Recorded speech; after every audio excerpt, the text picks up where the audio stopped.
सबसे पहली चीज मोटर, विद्युत मोटर। विद्युत मोटर क्या होती है? एक ऐसी मशीन जो कि विद्युत ऊर्जा को यांत्रिक ऊर्जा में बदलती है। मतलब हम उस मशीन को विद्युत ऊर्जा देते हैं और परिणाम स्वरूप हमें यांत्रिक ऊर्जा मिलती है, जिससे कि हम विभिन्न कार्य संचालित करते हैं। ठीक, ये होती है मोटर। अब विद्युत धारा दो प्रकार की होती है, जैसा कि हम जानते हैं, एक दिष्ट धारा मतलब डीसी करंट, दूसरा होता है डायरेक्ट करंट, एक होता है एसी करंट। तो वो मोटर जो डीसी धारा पे कार्य करती है दिष्ट धारा मोटर कहलाती है। ठीक है, अब सबसे पहली चीज ये है कि डीसी मोटर के कार्य का सिद्धांत है ना, फ्लेमिंग का फ्लेमिंग के बाएं हाथ का नियम। जैसा कि हम सब जानते हैं, विद्युत धारा के तीन प्रभाव होते हैं। पहला प्रभाव तापीय प्रभाव, दूसरा चुंबकीय प्रभाव और तीसरा होता है रासायनिक प्रभाव। समस्त विद्युत उपकरण या विद्युत मशीनरी विद्युत धारा के इन तीनों प्रवाह के ऊपर कार्य करती है। जैसे कि विद्युत हीटर है, विद्युत बल्ब है, ये विद्युत धारा के तापीय या ऊष्मीय प्रभाव पे कार्य करते हैं। उसके बाद बैटरी है, विद्युत धारा के रासायनिक प्रभाव पे कार्य करती है। और मोटर है, सीलिंग फैन है, ये विद्युत धारा के चुंबकीय प्रभाव पर कार्य करती है। तो डीसी मोटर में भी, विद्युत धारा मोटर में भी विद्युत धारा के चुंबकीय प्रभाव का उपयोग होता है। मतलब जब किसी चालक में विद्युत धारा प्रवाहित की जाती है तो उसके आसपास एक चुंबकीय क्षेत्र बन जाता है। ठीक? तो डीसी मोटर के अंदर इसकी संरचना क्या होता है? ये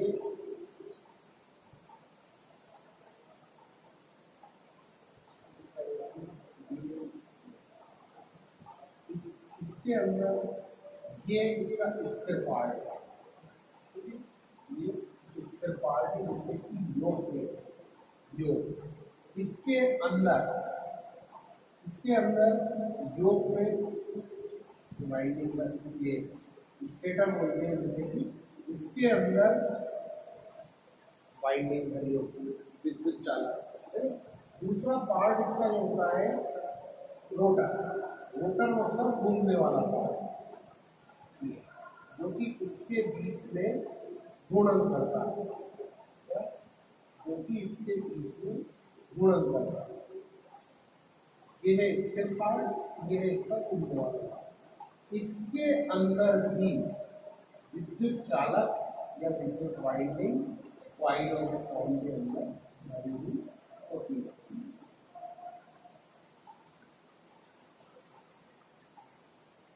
इस मोटर को अपन बाहर को अप्लाई करते हैं। क्या होता है कि जब इसके अंदर धारा प्रवाहित की जाती है विद्युत डीसी, तो इसके स्टेटर के अंदर चालकों की वजह से, इसमें चालकों में करंट प्रवाहित होने की वजह से इसके अंदर एक चुंबकीय क्षेत्र उत्पन्न होता है। दूसरा, इसके मोटर घूमने वाले भाग में जो विद्युत चालक भरे होते हैं, उनमें विद्युत धारा प्रवाहित होने से उनमें भी चुंबकीय क्षेत्र उत्पन्न होता है। इन दोनों चालकों में चुंबकीय क्षेत्र उत्पन्न होता है और चुंबकीय क्षेत्र उत्पन्न होने से इनके प्रतिकर्षण के वजह से ये मोटर का घूमने वाला भाग घूमने लगता है और विद्युत मोटर विद्युत धारा को यांत्रिक कार्य में बदल देती है ना? तो जिसे कि अपन किसी भी पुली या ड्राइव से संपर्क कर लेते हैं, तो ये हुआ विद्युत डीसी मोटर के कार्य करने का सिद्धांत, है ना। अब अपन आगे चलते हैं। फ्लेमिंग के बाएं हाथ का नियम, ये है बायां हाथ।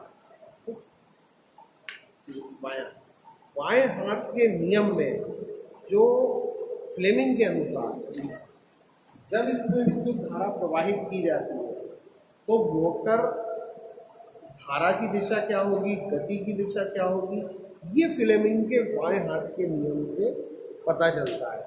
इस तरह से फ्लेमिंग एक विद्युत वैज्ञानिक थे, है ना, तो उन्होंने एक नियम प्रतिपादित किया बाएं हाथ का नियम। इसमें जो अपनी 4 फिंगर है ये चुंबकीय क्षेत्र की दिशा बदलाती है, चुंबकीय क्षेत्र फ्लक्स की दिशा, ठीक है ना। और ये अपनी मिडिल फिंगर है, ये विद्युत धारा की दिशा, इस कि विद्युत धारा किस दिशा में प्रवाहित की जा रही है ना। और ये जो अंगूठा है ये मोटर की गति देती है, गति मतलब घूमने की दिशा, ठीक है ना। मतलब धारा इस दिशा में प्रवाहित हो रही है, चुंबकीय क्षेत्र इस 4 फिंगर से दिखाया जा रहा है, तो घूमना जो है इस ये अंगूठा जो है ये मोशन या गति को दर्शाता है। ये होता है फ्लेमिंग के बाएं हाथ का नियम, ठीक है। अच्छा, अब डीसी मोटर की कार्यप्रणाली समझ में आई, है ना। अब इसके घूमने की दिशा को अपन कैसे परिवर्तित कर सकते हैं? घूमने की दिशा को परिवर्तित करने के लिए इसके आर्मेचर में धारा का प्रवाह परिवर्तित कर दिया जाए और इसके रोटर के अंदर धारा का प्रवाह परिवर्तित किया जाए। मतलब डीसी करंट में दो होते हैं ना, पॉजिटिव दो तार, इन तारों की दिशा, इन तारों में बहने वाली धारा की दिशा को परिवर्तित करके मोटर के घूमने की दिशा को परिवर्तित किया जा सकता है। अच्छा, जब मोटर शुरुआत में डीसी मोटर समझे हम, डीसी मोटर की कार्यप्रणाली समझे, फ्लेमिंग के बाएं हाथ का नियम, अब है उसके घूमने की दिशा परिवर्तित करना। अब एक टर्म है बैक ईएमएफ, क्या बैक ईएमएफ मतलब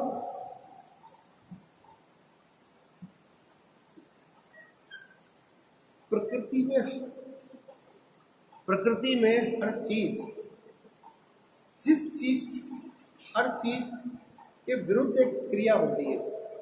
न्यूटन के तीसरे नियम में जैसे प्रत्येक क्रिया के विपरीत वो बराबर प्रतिक्रिया होती है, इसी तरह विद्युत धारा में भी क्या ईएमएफ मतलब इसको जो वोल्टेज दिया जाता है तो उसके विपरीत दिशा में भी एक ईएमएफ जनरेट हो जाता है स्वतः, जो कि उसका विरोध करता है। इसे अपन कहते हैं बैक ईएमएफ, बैक ईएमएफ। अब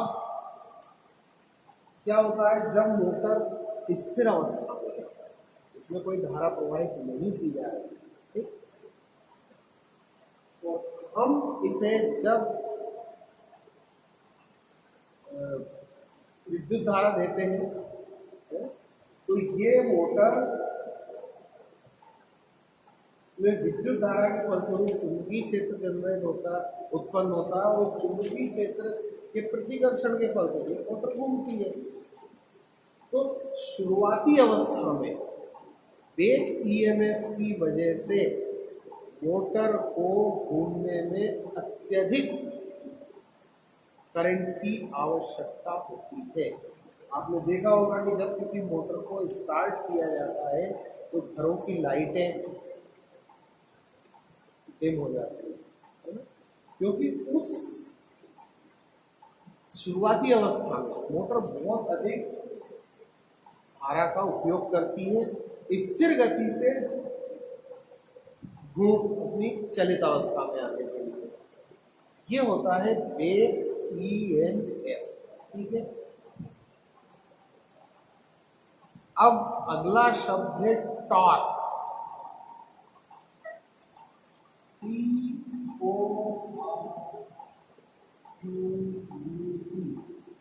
टॉर्क, इसे हिंदी में घुमाव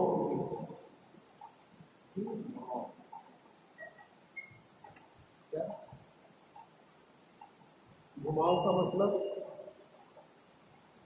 किसी भी विद्युत मोटर की पृष्ठ धारा मोटर में जो घूर्णन बल जब उत्पन्न होता है उसे इसका टॉर्क कहा जाता है।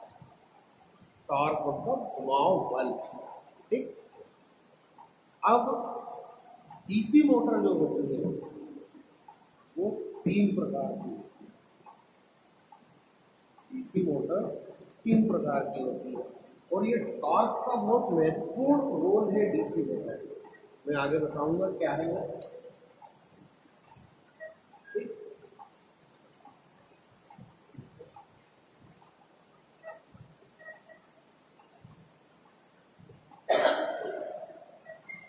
डीसी मोटर 3 प्रकार की होती है। Number 1 DC series motor.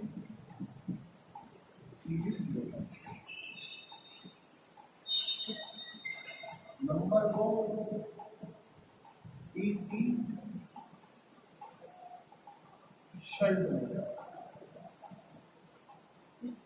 Number 3 DC compound motor.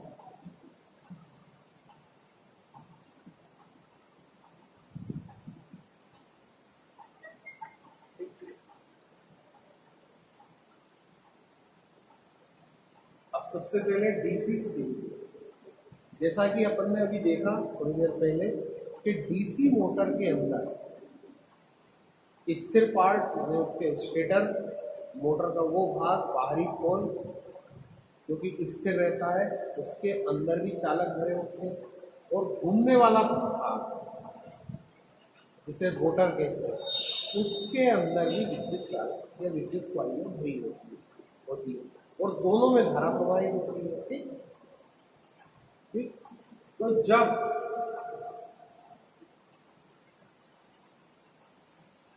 अब स्थिर भाग में जो धारा प्रवाहित होने के फलस्वरूप जो उनकी क्षेत्र जनरेट होती है वो फील्ड कहलाते हैं। फील्ड है ना, और रोटर के अंदर जो होता है वो रोटर जो होता है आर्मेचर। तो जब फील्ड कॉइल फील्ड के चालक और आर्मेचर किसी भी मोटर में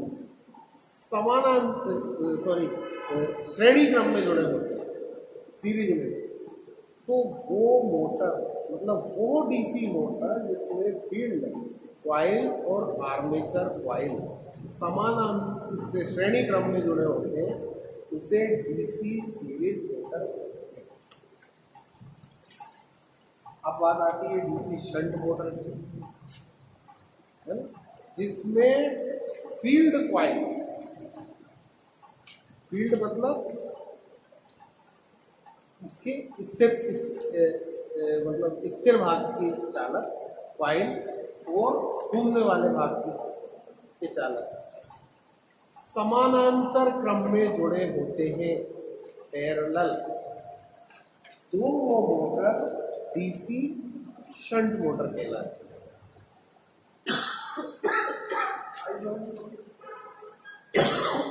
और तीसरा ऐसी मोटर जिसके अंदर इन दोनों प्रकार की वाइंडिंग मतलब फील्ड और आर्मेचर सीरीज में भी जुड़े होते हैं और पैरेलल भी जुड़े होते हैं, तो वो मोटर कहलाते हैं डीसी कंपाउंड मोटर। अच्छा,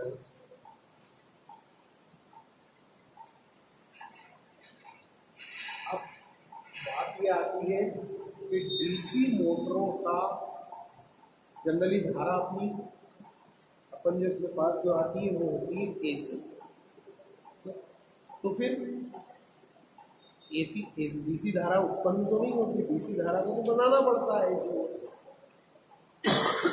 तो फिर हम एसी मोटर का उपयोग क्यों नहीं करते, डीसी का क्यों कर रहे हैं भाई?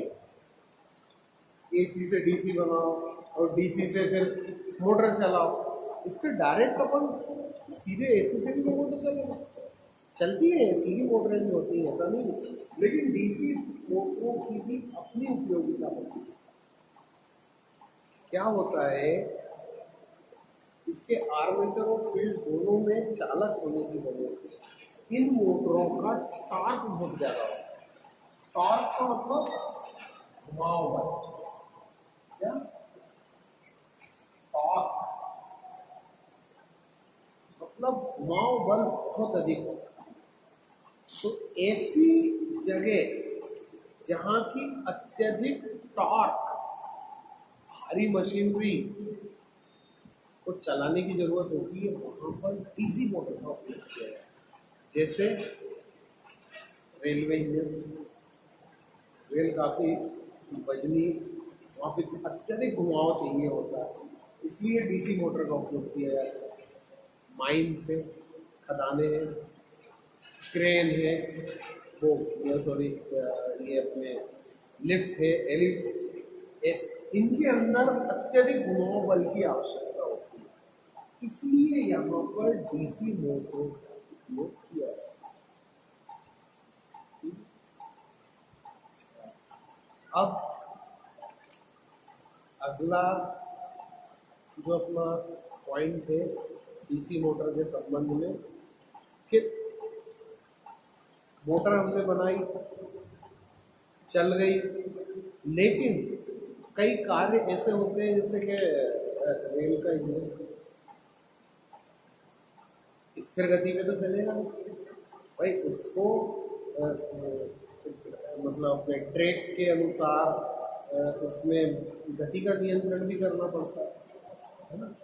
मतलब मोटरें एक समान गति पे हमेशा नहीं घूम सकती, कम या ज़्यादा गति भी उनकी करना पड़ती है, ठीक है। तो ये जो गति परिवर्तन है ये कहलाता है गति नियंत्रण। तो डीसी मोटर के अंदर गति का नियंत्रण कैसे किया जाता है? भाई मोटर बना ली, मोटर चला ली, ठीक है, काम हुआ, लेकिन गति पर भी तो नियंत्रण चाहिए। तो अब अपन देखते हैं कि डीसी मोटरों के अंदर गति का नियंत्रण कैसे किया जाता है, ठीक है।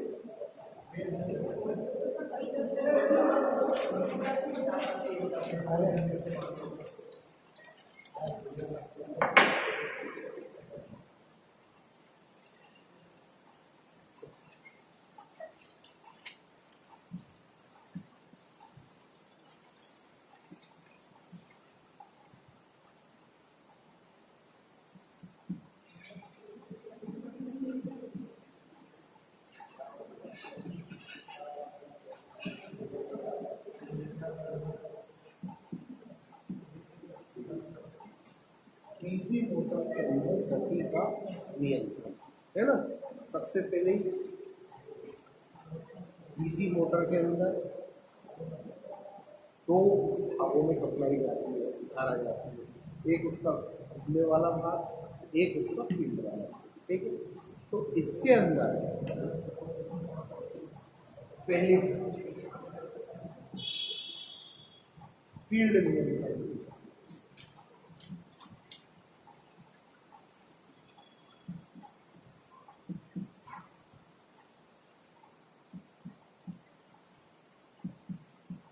फील्ड नियंत्रण विधि में डीसी मोटर के अंदर प्रवाहित होने वाली मतलब उसकी फील्ड क्वालिटी, फील्ड चालकों में प्रवाहित होने वाली धारा का नियंत्रण करके जो गति नियंत्रित की जाती है उसे फील्ड नियंत्रण नियंत्रण। मतलब फील्ड कॉइल में धारा की मात्रा का नियंत्रण करके, धारा की मात्रा का नियंत्रण करके हम मोटर को अपेक्षित गति पे चला सकते हैं, इच्छित गति पे। जितनी ज़्यादा धारा प्रवाहित करेंगे उसके अनुरूप वो मोटर की गति कम या ज़्यादा हो जाती है। दूसरी विधि है आर्मेचर नियंत्रण विधि।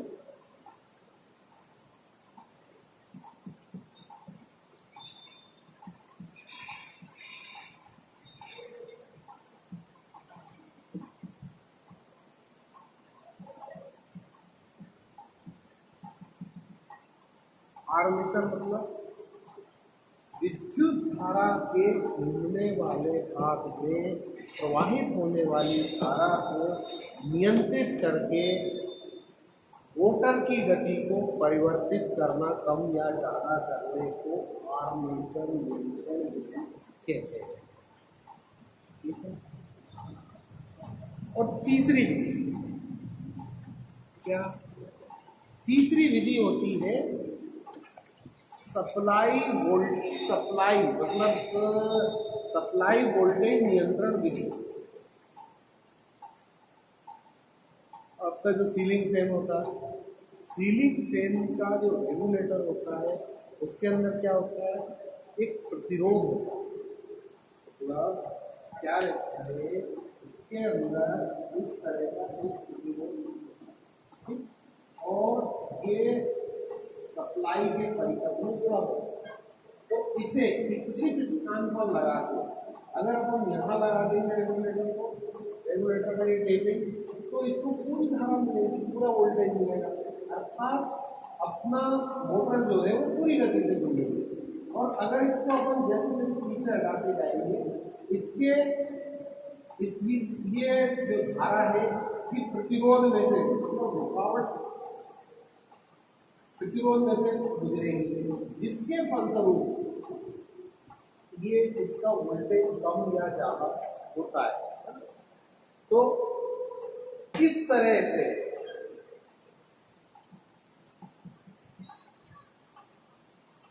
सप्लाई वोल्टेज नियंत्रण, सप्लाई वोल्टेज को नियंत्रित करके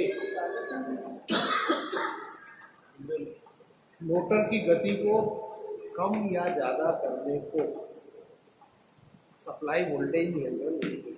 इस वोल्टेज को कम या ज्यादा करके भी मोटर की गति को कम या ज्यादा किया जा सकता है, जैसी जरूरत हो वैसा अपन कर लेते हैं। तो इस प्रकार से डीसी मोटर में गति पे नियंत्रण किया जाता है। और डीसी मोटर की एक खूबी होती है, इसमें गति का नियंत्रण बहुत आसान है, आसानी से नियंत्रित हो जाती है इसकी गति बनिस्बत एसी के। एसी मोटरों में कुछ विशेष तरीकों से होती है जो कि बहुत खर्चीले होते हैं, आसानी से गति नियंत्रण नहीं होता। लेकिन डीसी मोटर की सबसे बड़ी खूबी है गति नियंत्रण और हाई टॉर्क। ये दो खूबियां नोट कर लें आप, दो विशेषताएं हैं इसकी। एक तो गति नियंत्रण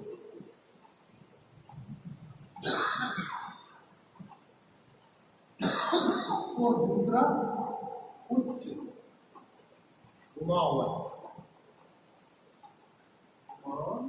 बल, ठीक है, घुमाव बल टॉर्क। चलिए स्पीड कंट्रोल, ये दो मुख्य कारण है डीसी मोटर के उपयोग करने के। ठीक, इस वजह से डीसी मोटर उपयोग की जाती है। ठीक ना? अब आगे अपन चले। डीसी मोटर में चल रही है, सब है, गति नियंत्रण हो गए। लेकिन जब कोई भी मशीन, चाहे वो स्थिर मशीन हो चाहे मूविंग मशीन हो, तो ये है मूविंग मशीन मोटर। तो किसी भी मोटर या उपकरण में जितना इनपुट, मतलब जितनी उसमें धारा दी जाती है, उसके अनुपात में उससे उत्पन्न कार्य हमेशा कम होता है। जैसे कि मैंने पिछली बार उदाहरण दिया था कि कुछ मोटरसाइकिल वाला कंपनी बोलती है इसका एवरेज है 100 किलोमीटर प्रति लीटर, लेकिन वास्तव में जब हम चलाते हैं तो 60 किलोमीटर होता है या 70 किलोमीटर होता है। तो ये कम क्यों हो जाता है? कम इसलिए हो जाता है कि उसकी कार्य करने की जो परिस्थितियां हैं उसमें कुछ क्षति होती है।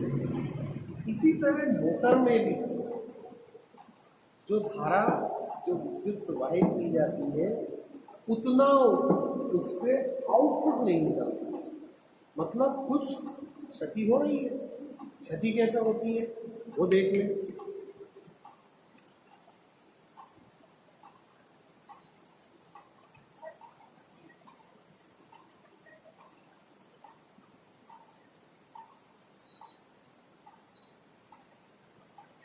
क्षति, क्षति मतलब क्या है? किसी भी मशीन में, कोई भी एक मशीन है इसमें दिया गया इनपुट हमेशा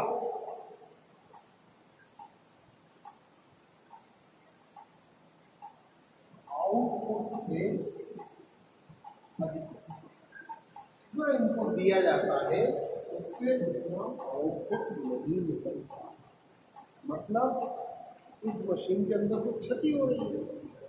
अदरवाइज अगर तो 100% आउटपुट मिलता, लेकिन 100% आउटपुट नहीं मिलता। 60%, 70% या 80%, और इससे कम मिलता है। तो ये क्षति क्या होती है? विद्युत मोटर के संबंध में अपन क्या, डीसी मोटर के संबंध में, तो इसके अंदर चालक भरे होते हैं।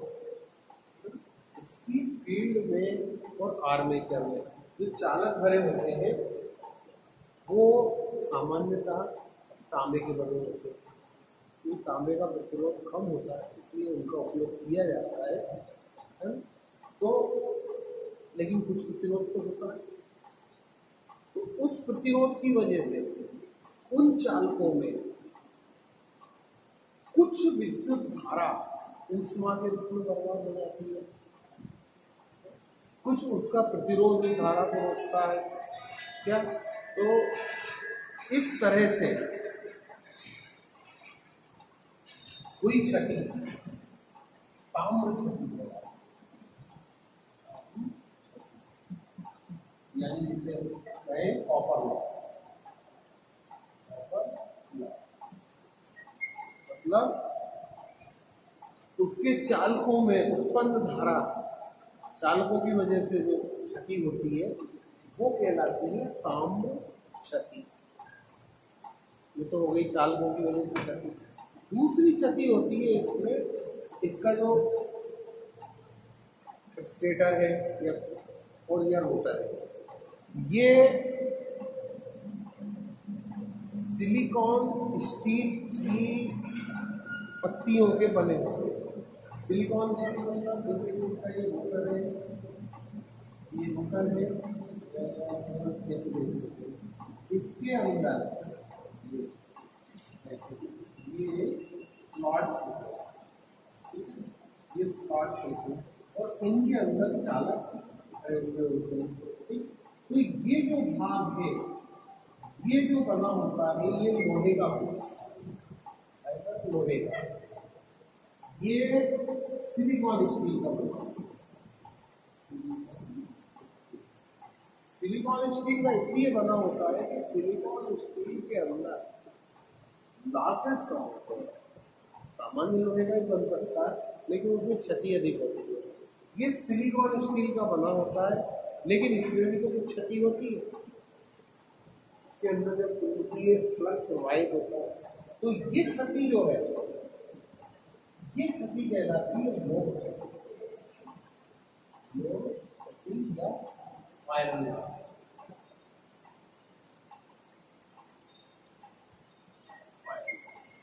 तो ये दो क्षतियां हो गई, ताम्र क्षति, लोह क्षति। एक और क्षति होती है यांत्रिक क्षति, क्योंकि ये घूमने वाला था, मोटर जो है घूमने वाला उपकरण है ना, इसलिए इसमें एक यांत्रिक क्षति हुई। यांत्रिक क्षति कैसी? मैकेनिकल लॉस है ना,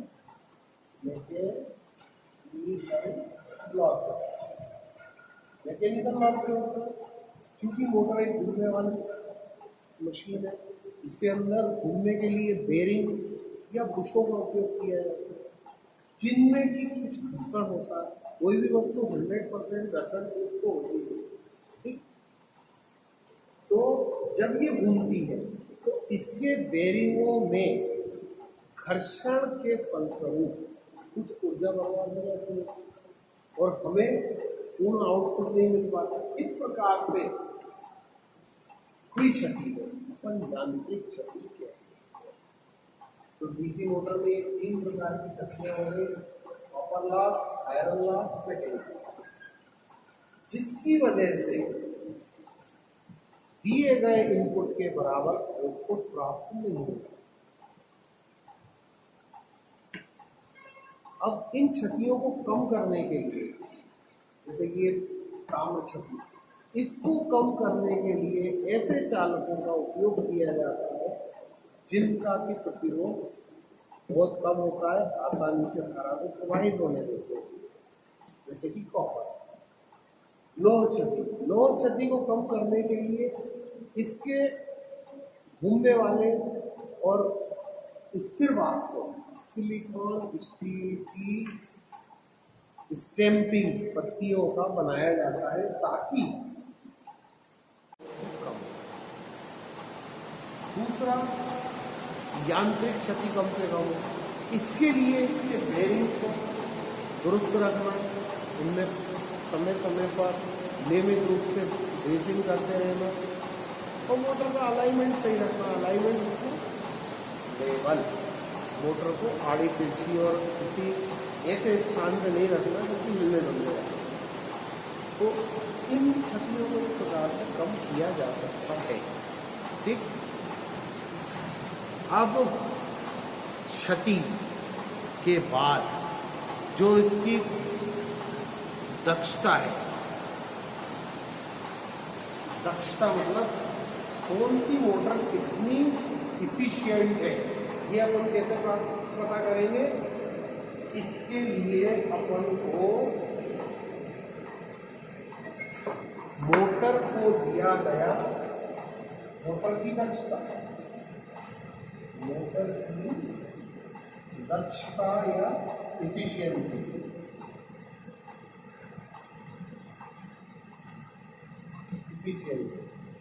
बराबर होती है दिया गया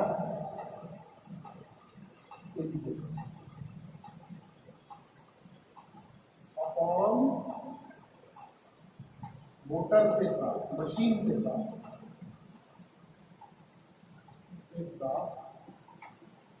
आउटपुट। इसको कितना इनपुट दिया, कितना आउटपुट दिया, इसका अनुपात इसकी दक्षता कहलाता है और ये प्रतिशत में रहती है। मतलब मोटर की दक्षता कितनी है, ठीक। क्षति के बाद जो आउटपुट प्राप्त होता है इसका अनुपात, ये होती है मोटर की दक्षता, ठीक। अब जब मोटर या कोई भी मशीनरी चलती है तो उसके अंदर कुछ दोष भी उत्पन्न होते हैं। कोई भी मशीन कार्य करेगी तो उसमें दोष भी उत्पन्न होंगे। तो अब इसमें उत्पन्न दोष और उनके निवारण के संबंध में थोड़ी सी चर्चा कर लें।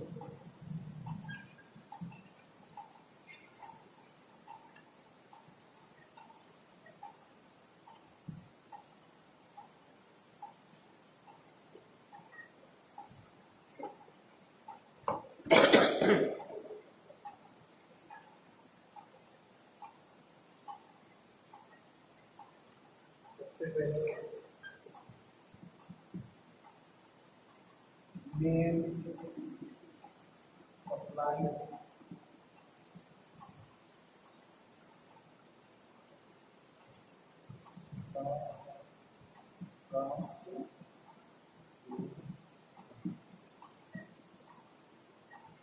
अगर किसी मोटर को मेन सप्लाई नहीं मिलेगी तो वो चलेगी नहीं, सप्लाई से तो चली नहीं। अब मेन सप्लाई नहीं है तो इसके लिए क्या करेंगे, मेन स्विच को चेक करें, उसके अंदर जो फ्यूज बने हुए हैं उनको चेक करें, फ्यूज प्रॉपर है कि नहीं, फ्यूज तो नहीं गया। दूसरा, कॉन्टेक्टर के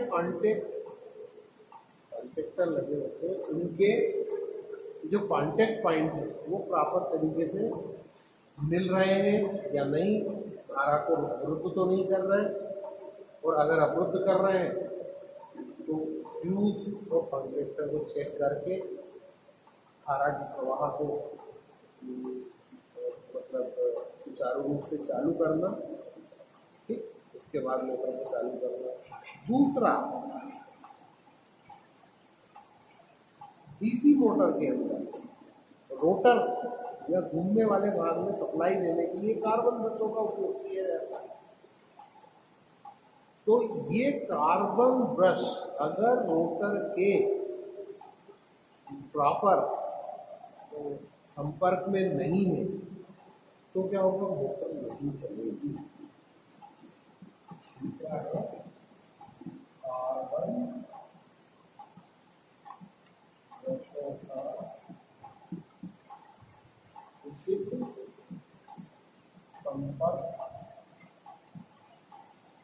नहीं होगी, ऐसी स्थिति में क्या होगा, मोटर नहीं चलेगी। अगर ऐसी स्थिति आ रही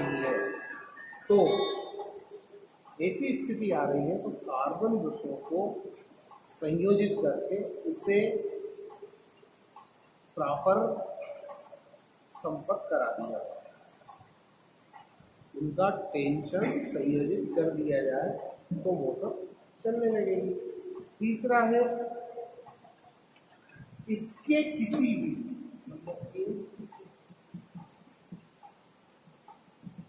आर्मेचर या फील्ड कॉइल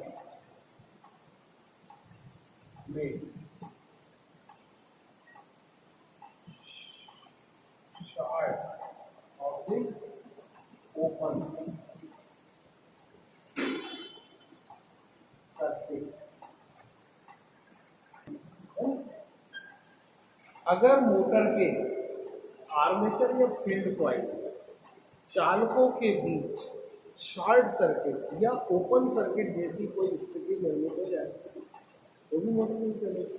अगर ऐसी स्थिति है तो इन्हें चेक करें, चेक करने के बाद इस शॉर्ट सर्किट या ओपन सर्किट की स्थिति को दूर करके मोटर को चालू किया जा सकता है, ठीक है ना। अगला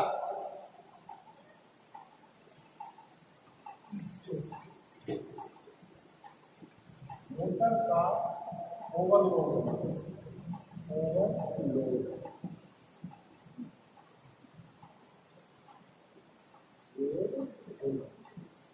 अगर किसी मोटर के साथ यांत्रिक भार उसकी क्षमता से ज्यादा हो जाए तो भी मोटर पे अत्यधिक दबाव पड़ेगा, इससे मोटर के चालक को में शॉर्ट सर्किट या उसमें शॉर्ट सर्किट या मोटर जल सकती है।